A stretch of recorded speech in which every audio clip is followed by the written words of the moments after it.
एक छोटे से गांव में भोली भाली सीधी साधी नेहा नाम की एक लड़की रहती थी। नेहा अपने माँ बाप के साथ रहती थी। वो बहुत ही समझदार लड़की थी। एक बार की बात है, गांव में एक भयंकर बीमारी फैली हुई थी। तभी गांव में एक रोहन नाम का डॉक्टर आता है और उसकी मुलाकात नेहा से होती है। जरा सुनिए। नेहा उस लड़की की आवाज़ सुनकर रुक जाती है। हाँ कहिए। जी, मेरा नाम रोहन है और मैं यहाँ नया हूँ। क्या आप मुझे कोई रहने की जगह बता सकती हैं? हाँ ज़रूर, यहाँ पास ही में एक गेस्ट हाउस है, वहाँ आपको रहने के लिए जगह मिल जाएगी। आइए मैं आपको वहाँ ले चलती हूँ। फिर नेहा रोहन को गेस्ट हाउस ले जाती है और बातों ही बातों में उसे पता चलता है कि शहर से गांव लोगों का इलाज करने के लिए रोहन यहाँ आया हुआ है। आप डॉक्टर हैं और यहाँ हमारे गांव के लोगों का फ्री में इलाज करने के लिए आए हैं? जी हाँ। ये तो बड़ी अच्छी बात है। मुझे भी डॉक्टर बनना था, पर किसी वजह से मैं आगे नहीं पढ़ पाई। रोहन नेहा की प्यार भरी बातें सुनता ही जा रहा था।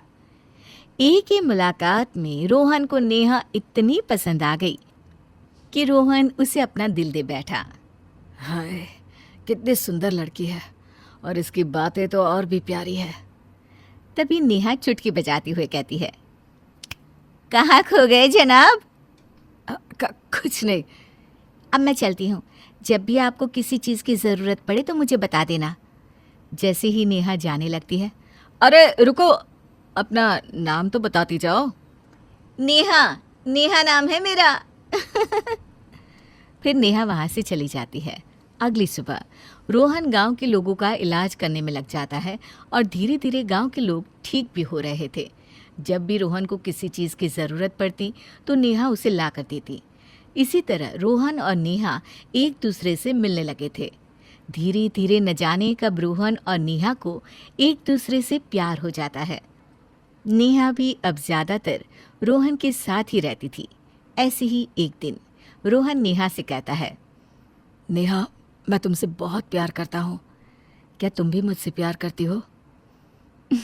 हाँ, मैं भी तुमसे प्यार करती हूँ। नेहा और रोहन अब ज़्यादातर समय एक साथ ही बिताते थे। नेहा को रोहन के बारे में कुछ नहीं पता था कि वो कहाँ रहता है, उसके परिवार में कौन कौन है। नेहा जब भी उसके परिवार के बारे में जानने की कोशिश करती तो वो कोई ना कोई बहाना बनाकर टाल देता। नेहा और रोहन एक दूसरे के इतने करीब आ गए थे कि उन्हें पता ही नहीं चला कि वो कब एक दूसरे के हो गए। और फिर एक दिन अचानक नेहा को उल्टी होने लगी और नेहा की माँ आती है। अरे क्या हुआ नेहा, ठीक तो है ना? उल्टी क्यों हो रही है तुझे? माँ, लगता है मैंने कुछ उल्टा खा लिया होगा, शायद इसी वजह से उल्टी हो रही है। नेहा की तबीयत धीरे धीरे खराब होने लगी थी। वो अपने आप को बहुत कमज़ोर महसूस करने लगी थी। फिर एक दिन नेहा को पता चलता है कि वो माँ बनने वाली है। उसके पैरों के नीचे से ज़मीन खिसक गई। नहीं नहीं, ऐसा नहीं हो सकता।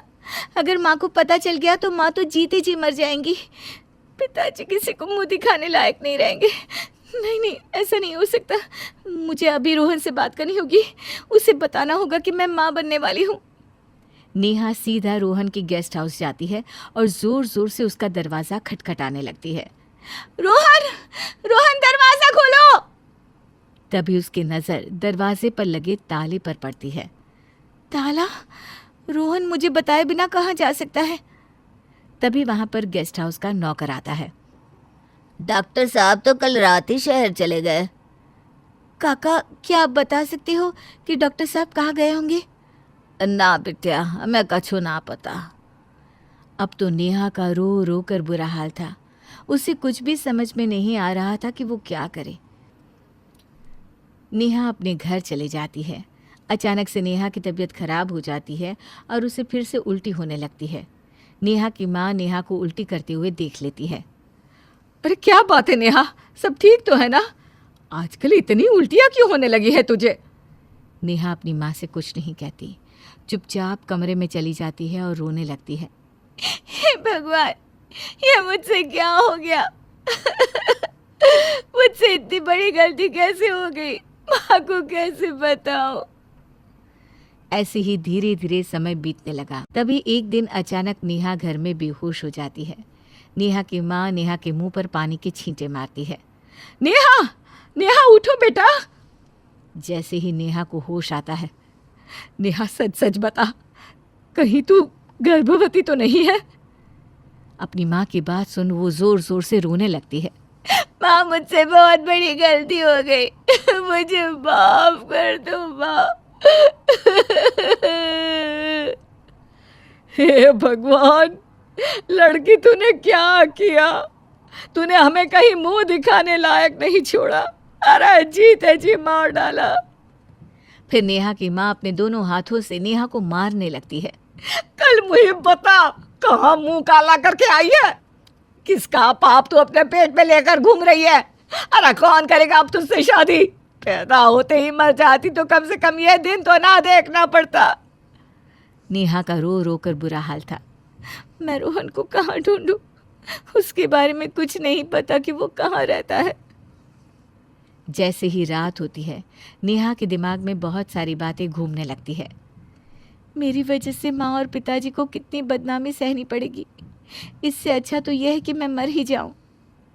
नेहा अपनी माँ और पिताजी को बिना कुछ बताए घर से निकल जाती है और एक कुएं के पास जाकर जैसे ही कुएं में छलांग लगाने जाती है, तभी उसे लगता है जैसे उसके पेट में पल रहा बच्चा मानो उससे कुछ कह रहा हो। माँ, माँ, माँ। नेहा अपने पेट में पल रहे बच्चे की आवाज़ सुनकर रुक जाती है। इस बेचारे बच्चे की क्या गलती? मैं अपने साथ साथ इस बच्चे को क्यों मार रही हूँ? फिर नेहा रात की ट्रेन में बैठकर रोहन को ढूंढने शहर चली जाती है, पर उसे रोहन कहीं नहीं मिलता। भूखी प्यासी रहने की वजह से एक दिन उसे चक्कर आ जाता है और वो सड़क पर ही बेहोश होकर गिर जाती है। तभी बहुत भीड़ इकट्ठा हो जाती है और एक लड़की नेहा को सड़क पर बेहोश देख उसे अस्पताल ले आती। अरे भाभी, माँ गई क्या? मैं लेट हो गया। भैया अकेले ले गए होंगे ना स्टेशन तक। नहीं नहीं, पूरी बारात गई है, तुम्हारी माँ की शादी है ना। रानी, क्यों बकवास किए जा रही हो? यही सिखाया है क्या तुम्हें तुम्हारे घर वालों ने? दीदी देखिए, घर वालों तक पहुँचने की ज़रूरत नहीं है, समझी? मेरे मोहल्ले में तो, हाँ भाभी, इसके मोहल्ले में तो ऐसे ऐसे लोग रहते हैं कि क्या ही बताना। ये तो फिर भी बहुत अच्छे बोल रही है। उन लोगों की बोली तो ऐसी है कि कान से खून निकल आए। शिवानी मियाँ बीवी के चक्कर में पड़ना नहीं चाहती थी, तो वो वहाँ से चली जाती है। वैसे भी हमारी कंडीशन बहुत अच्छी नहीं चल रही। देखिए जी, अगर आप मेरे साथ शादी में नहीं चले तो मैं आपसे कभी बात नहीं करूंगी। ओफ ओह, अब ये कैसी जिद है तो है, आपको चलना ही है शादी में। अच्छा ठीक है, चलूंगा शादी में। हाँ, और इकलौती भांजी की शादी है तो खर्चा तो दबा के करूंगी। देख लेना, बाद में तुम्हें ही पछतावा होगा। चलो चलो, अभी मैं मार्केट जा रही हूँ, मुझे बहुत सारी शॉपिंग करनी है। इतना बोल के आरती शॉपिंग के लिए निकल जाती है और मार्केट से ढेर सारी शॉपिंग करके घर पर आती है। देखिए जी, मैंने 50,000 की शॉपिंग की है। आपके लिए भी मैंने एक से एक कपड़े लिए हैं। तुम्हारा दिमाग खराब है क्या आरती? 50,000 की शॉपिंग कर ली तुमने? हाँ, अब आप कुछ मत बोलिएगा। मेरे एक ही भाई है और उनकी एक ही बेटी, उसकी शादी में इतना तो बनता ही है। तुम जानो, तुम्हारा काम जाने। कुछ दिन बीत जाते हैं और हल्दी का दिन आता है। सभी लड़के वाले और रिश्तेदार सब आ चुके होते हैं। भाभी आइए ना, हमारे साथ यहाँ डांस करिए, देखिए कितना मजा आ रहा है। हाँ हाँ, ये लो एक ठुमका, ये लो 2 ठुमका। अब मुझे जाने दो आरती, मुझे बहुत सारी तैयारियां करनी है। चलिए, आप भी क्या याद रखेंगी। वैसे सोनू, तुझसे वो प्रीमियम वाली मिठाई मंगवाई थी, लेकर आया तू? पापा ने पैसे ही नहीं दिए। ओफो, पैसे की क्या बात करता है। ये ले 10,000 रुपए, जो भी काम हो वो तुरंत होना चाहिए, समझा ना? ठीक है बुआ, मैं मिठाई ले आऊंगा। अरे आरती बहन, जरा इधर आ। ये देख समधी जी क्या कह रहे हैं। क्या हुआ भैया? ये कह रहे हैं कि हम दोनों लगते ही नहीं कि भाई बहन हैं। हम दोनों में उतनी बातें ही नहीं होती हैं। जरा बताना इन्हें कि बचपन में हम पेड़ पर चढ़कर कितना खेला करते थे। हैं? कब भैया? ये कब हुआ? मुझे तो याद नहीं। अरे याद तो मुझे भी नहीं है। अच्छा वो छोड़, तुझे वो दिन याद है कि हम कितना छुपम छुपाई खेलते थे? तू अलमारी में जाकर छिप जाती थी और फिर पूरा घर तुझे ढूंढता था। भैया ये कैसी बातें कर रहे हैं? कम से कम मुझे तो बता दिया होता कि ये सब बोलना है। अरे मान गए समधी जी, आप भी बच्चों की तरह मुझे प्रूफ देने के लिए बैठ गए। अरे लड़के वाले हैं, साबित तो करना पड़ेगा ना। और बहन, तुझे कोई दिक्कत तो नहीं हो रही ना? हल्दी लगा दी श्रद्धा को? हाँ भैया, 2 बार लग गई है शादी तक, और 5 बार लगाना है। चलो अच्छा है, अब कल मेहंदी वालों को भी बोल दिया, कोई दिक्कत नहीं होगी। ये अच्छा किया भैया आपने, वरना शादी के सीजन में मेहंदी वाली मिलना भी बहुत मुश्किल है। देख लो बेशरम कहीं के, कितना ढोंग करते हैं। लड़की की शादी है इसलिए इतना पूछ पा रहे हैं बहन को, वरना अरसा बीत गया था। बहन जिंदा भी है या नहीं खबर तक नहीं की थी। हल्दी का दिन बीत गया था और अब मेहंदी लग रही थी। अरे वाह, क्या मेहंदी लगा रहे हो आप लोग, बहुत जच रही है मेरी भतीजी के हाथ पर। हाँ बुआ, आप भी बैठिए ना, आप भी लगवा लीजिए। हाँ हाँ, मैं यहीं बैठ रही हूँ, ये लो मेरी तरफ से रख लो। अरे बुआ, 5,000 शगुन दे रही हैं, इतना शगुन कौन देता है मेहंदी लगवाने के लिए? अरे मेरी इकलौती भतीजी है तू, इतना खर्चा करना तो बनता है। सच में बुआ जी, आप भी ना। अरे चुप कर, कल विदाई हो जाएगी तेरी तो बार बार मौका थोड़े मिलेगा। मेहंदी का दिन भी बीत जाता है। अब फाइनली शादी का दिन होता है। आरती बारातियों के साथ खूब नाच रही होती है। अरे नाचो भाई नाचो, मेरी इकलौती भतीजी की शादी है। अरे ये क्या कर रही हो आरती, इतने पैसे क्यों उड़ा रही हो, होश में तो होना। अरे मेरे इकलौते भाई की इकलौती बेटी की शादी है, जितना मन करेगा उतना उड़ाऊंगी मैं। होश में आ जाओ आरती, ऐसा ना हो कि बाद में पछताने के लिए कुछ भी ना बचे। अरे अब आप फालतू बातें मत करो, शादी वाला दिन है, मुझे कोई परेशानी नहीं चाहिए। ठीक है, मेरा काम सिर्फ बताना है, बाकी तुम जानो। कुछ वक्त बीतता है और फाइनली श्रद्धा की शादी हो जाती है और श्रद्धा अपने ससुराल चली जाती है। मेरी बच्ची घर सूना करके चली गई, कितनी रौनक थी इस घर में, अब देखो ऐसा लग रहा है कि अचानक इतना सन्नाटा हो गया हो। सही कह रही हैं आप, मुझे भी बहुत याद आ रही है, लेकिन कहीं ना कहीं खुशी भी है, अपने ससुराल चली गई है, खुश रहेगी। हाँ ये बात तो है भाभी, वैसे चलिए अब हम लोग भी चल के थोड़ा आराम कर लेते हैं। हाँ चलिए चलते हैं। अगला दिन आता है, सभी हॉल में सोफे पर बैठे होते हैं। सुशील एक लिफाफा लेकर आता है और आरती को पकड़ा देता है। ये क्या है भैया? विदाई है, अब तुझे शादी में बुलाया था तो तुझे विदा भी तो करना पड़ेगा। अरे तो मैंने सोचा था कि अभी कुछ दिन रुक कर जाऊंगी। यहाँ रुक कर क्या करेगी तू, अपने घर जा, आराम से रह। क्या भैया, मैं यहाँ भी तो आराम से हूँ, मुझे कोई दिक्कत नहीं है। तुझे नहीं है लेकिन मुझे है, मैं चाहता हूँ कि तू ये लिफाफा पकड़ और अपने घर वापस जा। अच्छा, वैसे कितने का चेक है लिफाफे में, जरा मैं भी देखूं। ये क्या भैया, ये तो सिर्फ 2100 रुपए हैं, मजाक कर रहे हो? मजाक वजाक कुछ नहीं कर रहा हूँ, तेरी जितनी औकात है उतने का लिफाफा दिया है। औकात? ये क्या बोल रहे हैं भैया आप? सही तो कह रहा हूँ, इतना क्या शौक हो रही है? तो अभी तक आपने जो भी किया वो सब एक ढोंग था। ढोंग कह ले या जो भी कह ले, अब समय आ गया है कि तू यहां से चली जाए। ढोंग ही तो था भैया, जब आपको अपने मतलब के लिए मेरी जरूरत थी तब आपने मेरा इस्तेमाल किया, और अब जब मतलब खत्म हो गया तो आप फिर से वही इतिहास दोहरा रहे हैं। देखा, मैंने कहा था तुझसे कि इन्हें तुझसे कोई लेना देना नहीं है, सब नाटक कर रहे हैं ये, वो भी अपने मतलब के लिए। हाँ किया मैंने नाटक, बस पता चल गया तुम लोगों को ना, so please leave my house right now. अपना बोरिया बिस्तर उठाओ और निकलो यहां से। वाह भैया, मैं ही बेवकूफ थी जो आप लोगों को इस घर को अपना समझ रही थी। मुझे क्या पता था कि मेरे भाई ने मुखौटा पहन रखा है, वो भी अच्छाई का मुखौटा। प्रकाश जी मुझसे बोलते रहे कि ये सब नाटक है, लेकिन मैंने एक ना सुनी। बुआ, आप इतना नाटक क्यों कर रही हैं? हमने आपको शादी का न्योता ही तो दिया था, शादी खत्म हो गई, अब जाइए अपने घर। अब क्यों ये सब ड्रामा कर रही हैं? पापा को ब्लैकमेल कर रही हैं? मैं ब्लैकमेल कर रही हूँ? अरे फंसाया तो तुम लोगों ने मुझे है, मैं बेवकूफ हूँ जो तुम लोगों की बातों में आ गई।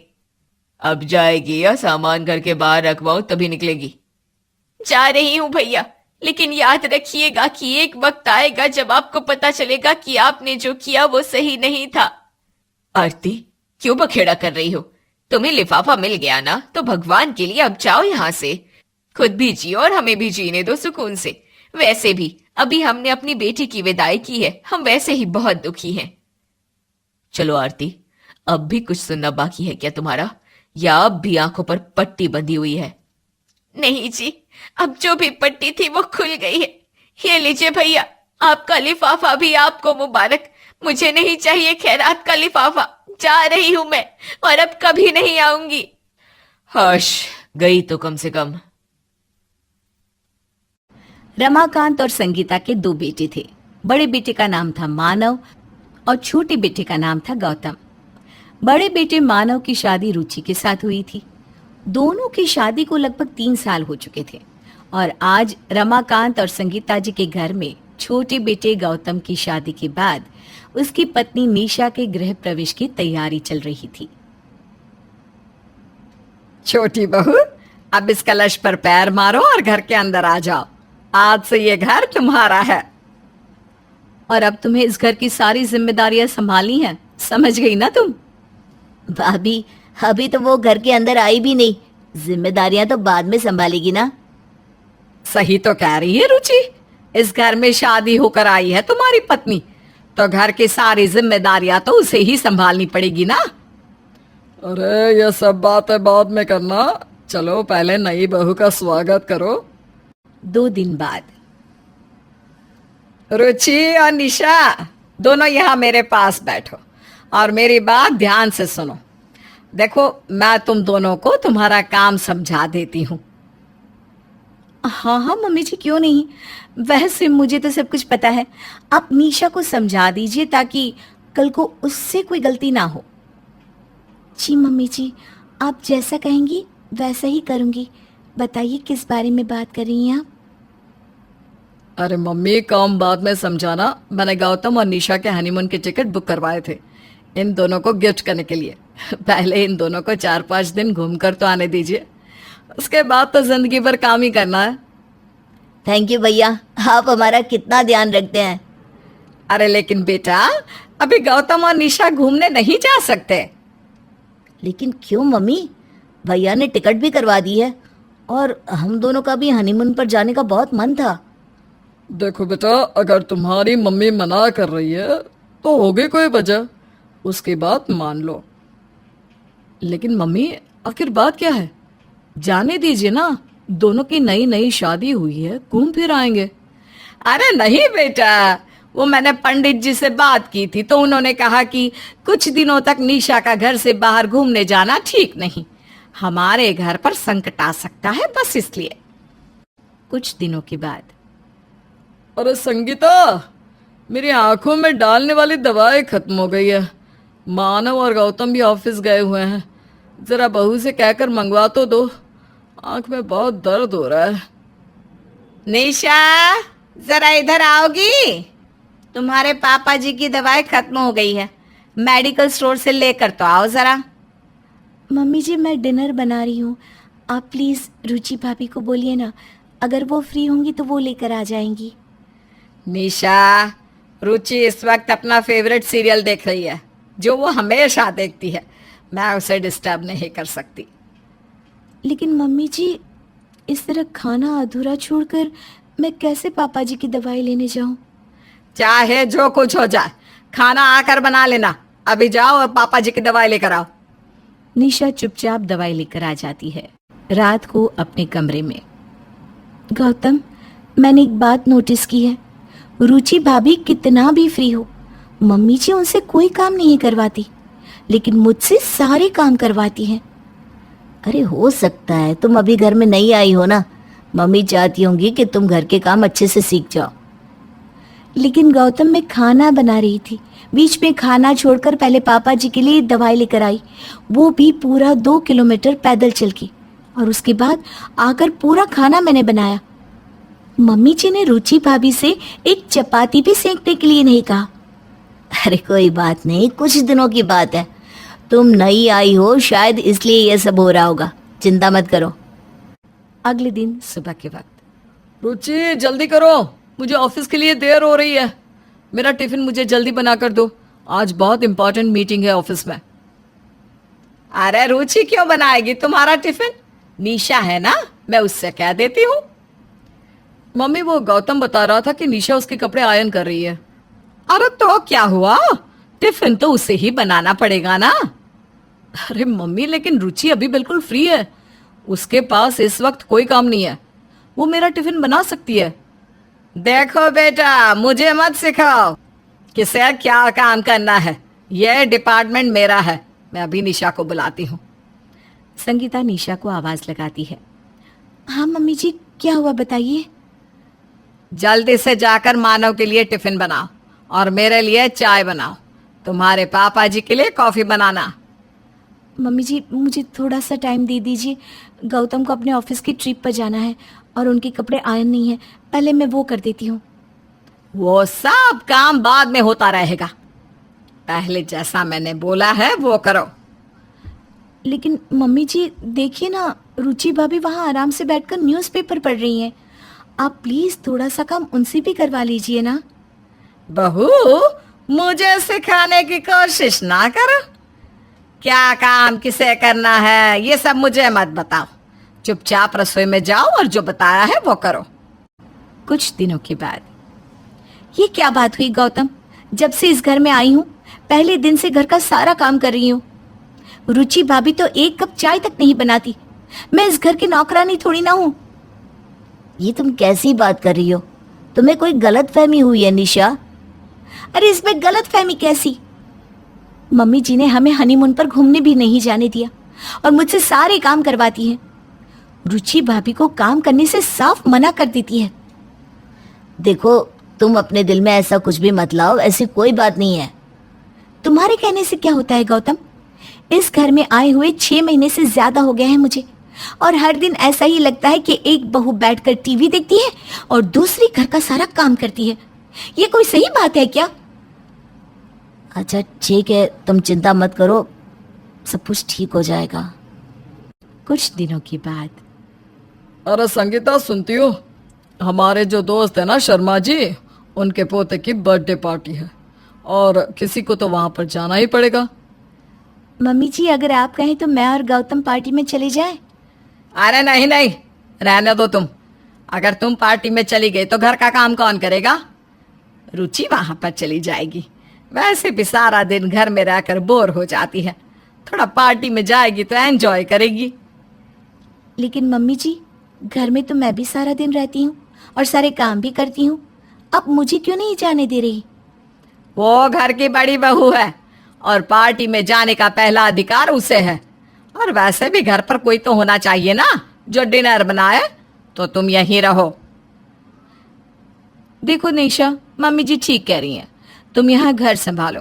वैसे भी मैं घर की बड़ी बहू हूँ, सब लोग मुझे ही अच्छी तरह जानते हैं, इसलिए पार्टी में तो मैं ही जाऊंगी। क्यों मम्मी जी? हाँ हाँ बिल्कुल, अब जल्दी से तैयार हो जाओ और एंजॉय करना बेटा। निशा अपने कमरे में जाकर, गौतम बहुत हो गया, मैंने आपसे कितनी बार कहा कि मेरे साथ इस घर में बहुत भेदभाव होता है। आज मुझे पार्टी में जाना था लेकिन मम्मी जी ने रुचि भाभी को भेज दिया। अरे वो घर की बड़ी बहू है इसलिए भेज दिया होगा। अरे तुम क्यों ऐसी फालतू की बातें सोचती हो? ये फालतू की बात नहीं है गौतम, क्या मैं इस घर की नौकरानी हूँ? मुझे भी तुम्हारे साथ पार्टी एंजॉय करनी है। अच्छा ठीक है, चलो मैं मम्मी से बात करता हूँ। मम्मी, रुचि भाभी पार्टी में गई हैं और निशा को भी जाना था। मैं सोच रहा था कि मैं निशा को कहीं डिनर पर ले जाता हूँ। अरे बेटा, मैं कहाँ तुम लोगों को कहीं जाने से मना करती हूँ, लेकिन वो क्या है ना, घर में बहुत सारा काम पड़ा है और रुचि भी नहीं है, तुम फिर कभी चले जाना। लेकिन मम्मी जी, मेरा आज ही डिनर पर जाने का मन है, मैं भी घर में रह रहकर बोर हो गई हूँ। ठीक है बेटा, जाना चाहती हो तो चले जाओ, मैं और तुम्हारे पापा जी भूखे ही रह जाएंगे, पर क्या फर्क पड़ता है, तुम्हारा घूमने जाना तो बहुत जरूरी है ना। नहीं नहीं मम्मी, हम कहीं नहीं जा रहे। निशा आप दोनों के लिए खाना बनाएगी। आप दोनों को भूखा रखकर मैं अपनी बीवी को कहीं घुमाने नहीं ले जा सकता। निशा चुपचाप किचन में जाकर खाना बनाने लगती है। थोड़ी देर के बाद, गौतम, मुझे तो लगता है कि आप अपने माँ बाप के सौतेले बेटे हो। कितना भेदभाव करते हैं वो मानव भैया और आपके साथ। चुप हो जाओ निशा, इस तरह की बातें करने की जरूरत नहीं है। हम छोटे हैं इसलिए हमें थोड़ा ज्यादा काम करना पड़ता है। ज़्यादा नहीं, मुझे तो सारा काम करना पड़ता है। मैं तो इस घर से बाहर कहीं घूमने फिरने भी नहीं जा सकती। ये बहुत गलत है गौतम, और आपको इस बात को समझना पड़ेगा। मैं तुम्हारी कोई बात सुनने को तैयार नहीं हूँ, और वैसे भी रात बहुत हो गई है, चुपचाप जाकर सो जाओ। निशा दुखी होकर चुपचाप सो जाती है। कुछ देर के बाद उसे प्यास लगती है और वो पानी लेने के लिए किचन में जाती है। तभी उसे रुचि और अपनी सास संगीता की बातें करने की आवाज सुनाई देती है। और बताओ रुचि बहू, कैसी रही तुम्हारी पार्टी? क्या बताऊं मम्मी जी, मजा आ गया। बहुत अच्छी पार्टी थी। आपका बहुत बहुत थैंक यू जो आपने मुझे उस पार्टी में जाने दिया, वरना अगर निशा चली जाती तो। अरे ऐसे कैसे चली जाती निशा, तुम तो जानती ही हो मैं उसे कभी पार्टी में जाने नहीं देती। ओ मम्मी जी, आप मुझे कितना प्यार करती हैं। कभी कभी तो मुझे लगता है इतनी प्यारी सास किसी को नहीं मिलती होगी, है ना? प्यार तो तुम्हें करूंगी ही ना, मेरी बहू जो हो। लेकिन मम्मी जी, आपकी बहू तो निशा भी है, आप उससे तो बिल्कुल भी प्यार नहीं करती। अरे तुम ये सवाल क्यों पूछ रही हो? तुम तो अच्छी तरह जानती हो ना कि उसके पीछे की वजह क्या है। संगीता अपनी बहू रुचि से इतना प्यार करती थी, लेकिन निशा से बिल्कुल भी नहीं। इसकी क्या वजह थी? ये जानने के लिए हम सुनेंगे इस कहानी का दूसरा पार्ट। अरे हाँ मम्मी जी, मैं तो अच्छी तरह जानती हूँ अब सौतेले बेटे और बहू से कोई कितना प्यार करेगा। लेकिन बेचारी निशा, उसे तो ये बात पता ही नहीं है। अरे मैं अच्छी तरह जानती हूँ, गौतम ने अभी तक अपनी बीवी को ये बात बताई नहीं होगी कि वो मेरा सौतेला बेटा है। सगा बेटा तो मेरा मानव है और तू मेरी सगी बहू। प्यार तो मैं तुमसे ही करूंगी ना। ये बात सुनने के बाद निशा को समझ में आ जाता है कि आखिर उसके साथ इस तरह का व्यवहार क्यों हो रहा था, और वो मन ही मन सोच लेती है कि वो अपनी सास के साथ अच्छा व्यवहार करके उसे बदलने की कोशिश करेगी। और फिर अगले दिन सुबह के वक्त, मम्मी जी ये लीजिए आपकी गर्मा गर्म चाय, और बताइए आप नाश्ते में क्या खाएंगी? अरे क्या बात है, आज तो बिना कहे चाय बना कर ले आई मेरे लिए। मम्मी जी, आप इस घर की बड़ी हैं, आपकी तो चिंता होगी ना। और वैसे भी गौतम आपसे बहुत प्यार करते हैं, मुझे हमेशा कहते रहते हैं मम्मी का ख्याल रखा करो। क्या सच में गौतम ऐसा कहता है? हाँ मम्मी जी बिल्कुल। और जानती हैं, कभी कभी मैं काम से परेशान होकर कुछ कह भी देती हूँ ना, तो वो हमेशा मुझे ही समझाते हैं। चलो ये तो अच्छी बात है, मेरा बेटा मेरा ख्याल रखता है। देखना मम्मी जी, कुछ ही दिनों में आप अपने सौतेले बेटे से भी सगी की तरह प्यार करने लगेंगे। कुछ दिनों के बाद, मम्मी जी मैं शॉपिंग करने गई थी, और ये देखिए आपके लिए कुछ लेकर आई हूँ। ज़रा देखकर बताइए तो कैसा है? क्या लेकर आई है बहू? मम्मी जी ये नेकलेस, ये मुझे बहुत पसंद आ गया, और वैसे भी आपका बर्थडे आने वाला है ना, इसलिए उसी का गिफ्ट। अरे वाह निशा, बहुत सुंदर गिफ्ट लेकर आई हो। बर्थडे वाले दिन, गौतम मैंने मम्मी जी के लिए एक बहुत अच्छी पार्टी प्लान की है। मैंने सारी तैयारी और डेकोरेशन सब कुछ कर लिया है।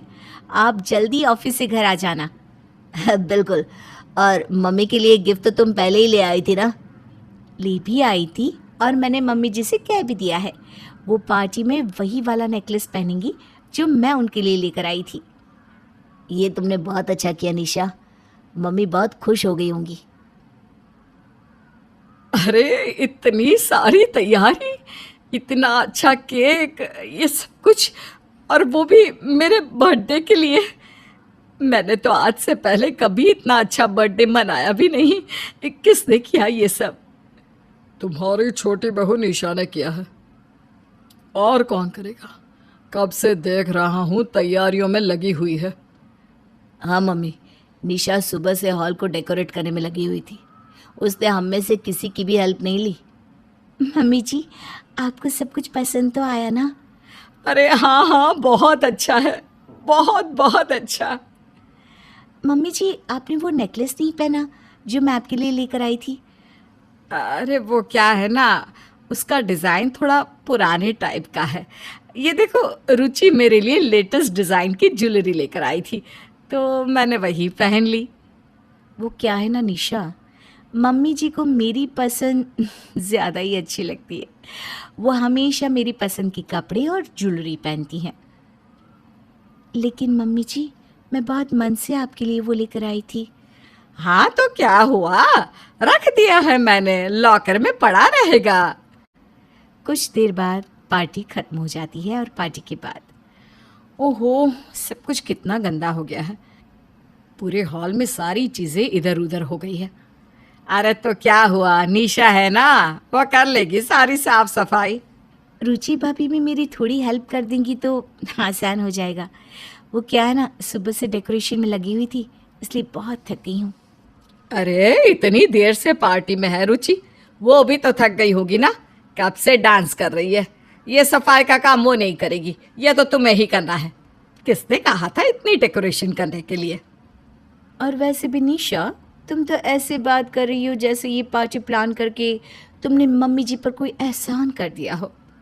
अब जब सब कुछ तुमने ही किया है तो सफाई भी तुम ही कर लो। अगले दिन शाम के वक्त अरे मानो बेटा, एक ज़रूरी बात करनी है। देखो मेरा एक दोस्त है, उसका एक बहुत ही इम्पोर्टेंट काम है, लेकिन सुबह से शाम पूरा दिन लग सकता है और थोड़ी मेहनत भी ज़्यादा होगी। मैं चाहता था कि तुम उनकी मदद कर दो। ठीक है पापा, आप मुझे बता दो क्या करना है, मैं कर दूंगा। अरे ये क्यों कर देगा, ये तो वैसे भी सारा दिन ऑफिस में रहता है। इतनी भाग दौड़ वाले काम इसे मत दिया करो। तो क्या हुआ, ज़रूरी था तो करना ही पड़ेगा ना। गौतम है ना, उसे भी तो भेज सकते हो। लेकिन संगीता, वो तो ऐसे ही ऑफिस की ट्रिप पर इतना बाहर रहता है। अब एक काम और पकड़ा दूंगा तो बेचारे को बहुत थकान हो जाएगी। आपको गौतम की थकान की चिंता है और मेरा मानव परेशान हो जाता है, उसका कुछ नहीं। सारा काम गौतम को बताओ, वो कर देगा, समझे? निशा ये सारी बातें सुन लेती है और उसे बहुत बुरा लगता है। आखिर मैं ऐसा क्या करूं कि मम्मी जी गौतम को भी अपने सगे बेटे की तरह प्यार करे? वो ऐसा क्यों करती हैं? और फिर अगले दिन, मम्मी जी कितने दिन हो गए ना, कब से देख रही हूँ आप कहीं घूमने भी नहीं गई। चलिए आज आप और मैं पिक्चर देखने चलते हैं। ठीक है, तुम कहती हो तो चलती हूँ तुम्हारे साथ पिक्चर देखने।